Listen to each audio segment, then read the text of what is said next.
Another thing, and I graduated at a really bad time too. So I graduated in 2009, and it was like total financial crisis. We were in the middle of that. Most studios weren't doing their internships or apprenticeships.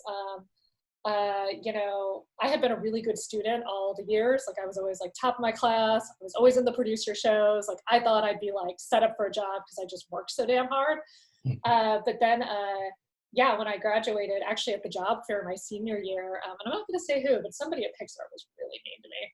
Somebody at Pixar was like, "Your drawings suck," and like, "You're never going to work," and then I like went home and cried for 3 days, and then I was like, I was graduating. But but then I was like, you know what? You can't. You just got to keep trying. I actually did 14 tests, mostly storyboard tests, but also some design tests before I got my first job. I was doing tests for nearly a year in 2009 to get my very first job.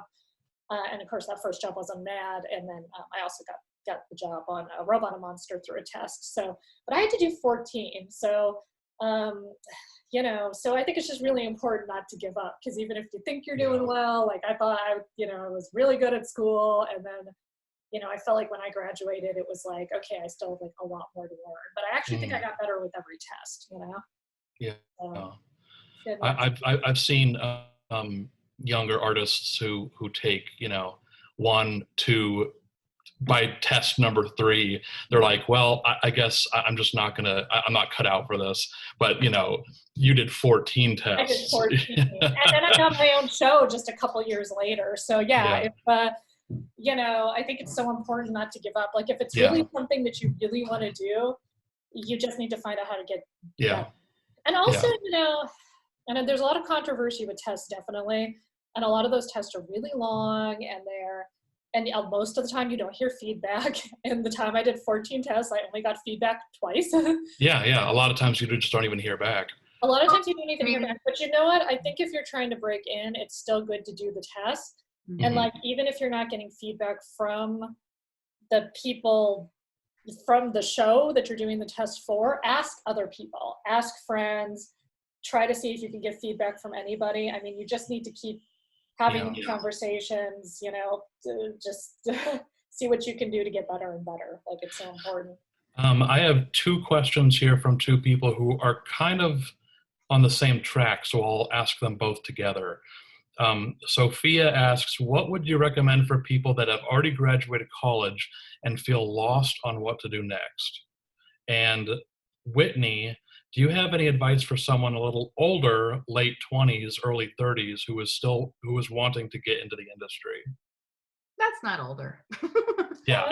I was in grad school when I was 30 at Cal Arts. Yeah, that's not older, but I mean, you probably think like, oh, I'm so far behind, but there's no bad time to enter the industry. I mean, I think just keeping applying for jobs and entry-level jobs and networking, going to CTN, going to WonderCon, going to, Lightbox, all of the things once we're allowed to go to places, or, continuing to improve on your artwork, continuing to add to, your kind of toolbox of skills and making artwork. Like that's, if you want to work on the art side, like just keeping on making art and getting better and better and better is one of the main things. And then just keep applying for jobs. It is competitive. Like I have 7,000 applicants in our recruiting database, which I launched right as COVID started. So that's gotten, but some of them are repeats, but it is really competitive, but just keep trying and, do other jobs while you stay afloat, I mean, there's other things you can do that kind of will give you portfolio pieces that aren't necessarily the animation industry, like doing something for like, a web company, or like some other design, or like even an Etsy store, or like anything that just pushes your design skills and makes you make things. That's the most important thing. Well, and I would say keep doing classes. I mean, you don't have to like be in college to just take classes. Like the Guild offers. I mean, there's all these different. I mean, I know the ones in LA, but I'm sure you could take stuff online. I'm sure you could do stuff all over the place. I mean, I would keep working on your skills. Which you can really do at any age, any time. And if it's something you really want to do, just keep trying. Like, I would really encourage that. I think it'll happen eventually if you keep trying and you keep trying to get better. I think that the mistake, of course, is, you get some rejections and you're not trying to improve. And then it's like, okay, I'm done. And you know what? That's fine too. If you want to be done, that's fine, But if it's something that you really, really, really want to do, you got to keep trying,